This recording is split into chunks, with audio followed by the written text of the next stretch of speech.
आज गोकुळात रंग खेळतो हरी, सर्जा राजाची जोडी खिल्लारी.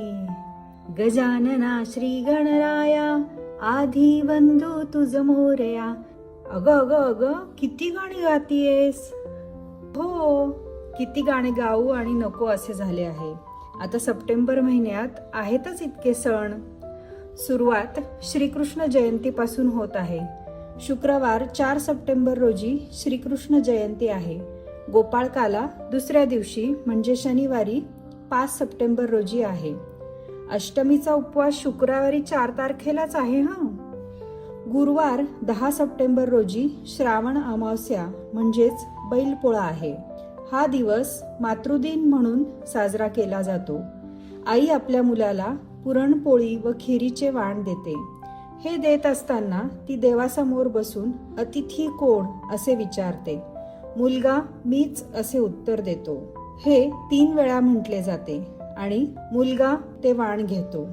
हे वाण म्हणजे खाली खिरीची वाटी असते, मग त्याच्यावर पुरणपोळी आणि त्यावर पुरणाचा दिवा असतो.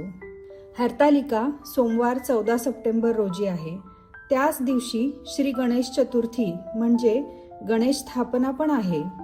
मंगळवार 15 सप्टेंबर रोजी ऋषी पंचमी आहे. अनंत चतुर्दशी शुक्रवार 25 सप्टेंबर रोजी आहे. त्यामुळे बाप्पा आपल्याकडे 12 दिवस असणार आहेत. अंगारक संकष्ट चतुर्थी मंगळवार 29 सप्टेंबर रोजी आहे. पौर्णिमा शनिवार 26 सप्टेंबर रोजी आहे. काल निर्णयानुसार भागवत सप्ताह रविवार 20 सप्टेंबर पासून सुरू होतो आणि शनिवार पौर्णिमेच्या दिवशी म्हणजेच 26 सप्टेंबरला समाप्त होतो. तर ह्या होत्या सप्टेंबर 2026 मधील काही निवडक सणांच्या तारखा. स्तोत्र अँड मंत्र चॅनलला लाईक, सबस्क्राईब आणि शेअर करायला विसरू नका. आणि नवीन व्हिडिओजचे अपडेट्स मिळवण्यासाठी बेल आयकॉन दाबा. चला तर मग पुन्हा भेटूया एखाद्या स्तोत्र, मंत्र अथवा उपयुक्त माहितीसोबत. तोपर्यंत नमस्कार.